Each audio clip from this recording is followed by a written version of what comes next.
July 14. కుయుక్తిగా నడుచుకొనకయు, దేవుని వాక్యమును వంచనగా బోధింపకయు, సత్యమును ప్రత్యక్షపరచుట వలన ప్రతి మనుష్యుని మనస్సాక్షి ఎదుట మమ్మును మేమే దేవుని సముఖమందు మెప్పించుకొనుచు, అవమానకరమైన రహస్య కార్యములను విసర్జించి ఉన్నాము. కొరింథీయులకు రాసిన 2వ పత్రిక 4వ అధ్యాయం 2వ వచనం. మునుపటి అధ్యయనంలో అబద్ధ బోధల గుంపులు పరిశుద్ధులకు ఒక్కసారే అప్పగించబడిన క్రైస్తవ విశ్వాసానికి అనుగుణంగా లేని 3 రంగాలను మనం గమనించాం. అబద్ధ బోధల గుంపుల మరికొన్ని లక్షణాలు ఉన్నాయి. వాటి గురించి మనం తెలుసుకోవడమే గాక మన స్వంత క్రైస్తవ సహవాసాలలో జాగ్రత్తగా నివారించాలి. ఉదాహరణకు, వారి నాయకులు మనం వ్యక్తిత్వ ఆరాధన అని పిలువదగిన దాన్ని నిర్మిస్తారు. తమను తాము వాస్తవ మెస్సియలుగా, అద్భుత పురుషులుగా నిలబెట్టుకుంటారు. ఆకర్షణ గల మనుషులు తరచుగా సామాన్య ప్రజలపై కఠినమైన నిరంకుశ నియంత్రణను ప్రయోగిస్తారు. లోబడుటను డిమాండ్ చేస్తారు మరియు లోబడడంలో విఫలమైతే తీవ్రమైన శిక్షను గూర్చి బెదిరిస్తారు. వారు తరచుగా తామే సత్యానికి ఏకైక యజమానులమని చెప్పుకుంటారు. కొన్ని ప్రత్యేకతల పట్ల గర్వంగా చెప్పుకుంటారు మరియు వారిని విభేదించే అన్ని ఇతర సమూహాలను విమర్శిస్తారు. కొందరు ఇతర సిద్ధాంతాల్లోని ఉత్తమమైన వాటిని కలిపి తద్వారా తమదే అసలైన సిద్ధాంతం అని చెప్పుకుంటారు. తమ మర్మాలలోకి ప్రవేశించే వరకు ఎవరూ పూర్తిగా సంతోషంగా ఉండలేరని వారు సూచిస్తారు.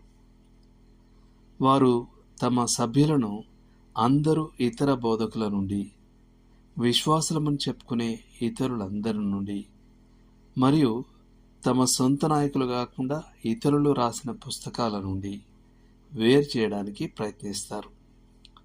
వారు తరచుగా ఒక ధర్మశాస్త్ర సంబంధమైన జీవన శైలిని నిర్దేశిస్తారు. అది ఒక బానిస వ్యవస్థగా మారుతుంది. వారు పవిత్రతను దైవిక జీవం ద్వారా కాక, మనుషులు తమ స్వంత శక్తితో చేయగల కొన్ని ఆచారాలు, కర్మకాండలతో సమానం చేస్తారు. వారు తెలివైన మానసిక తంత్రాల వ్యవస్థ ద్వారా ప్రజలను ఆర్థికంగా దోపిడీ చేస్తారు. నాయకులు వైభవం, విలాసాలలో జీవిస్తారు. తద్వారా చాలామంది ప్రజలు దాదాపు పేదరికంలోకి నెట్టివేయబడతారు. చాలా విపరీత బోధల గుంపులు గొర్రెలను దొంగిలించేవి. సంఘమునకు చెందిన వారిని చేరుకోవడానికి ప్రయత్నించకుండా ఇతర సంఘాలపై దాడులు చేస్తాయి. వారు దైవిక బయల్పాటు యొక్క కీలకమైన రంగాలను పూర్తిగా నిర్లక్ష్యం చేస్తూ ఒకటి లేదా కొన్ని సిద్ధాంతాల్ని అతిగా నొక్కి చెప్తారు. వారు సత్యాన్ని బోధించే వారిని శత్రువులుగా పరిగణిస్తారు. అందుకే పౌలు ధర్మశాస్త్ర సంబంధమైన గలతీయులను, నేను మీతో సత్యం చెప్పినందున మీకు శత్రువునైతినా అని అడిగాడు. గలతీ 4:16. ఈ వైఖరులు లేదా క్రియలలో ఏవైనా ఎప్పుడైనా సరైన క్రైస్తవ సహవాసాల్లోకి చొరబడడం దురదృష్టకరం. కానీ మనం శరీరంలో ఉన్నంతకాలం మనమందరం వాటికి వ్యతిరేకంగా జాగ్రత్తగా కాపలా కాయాలి.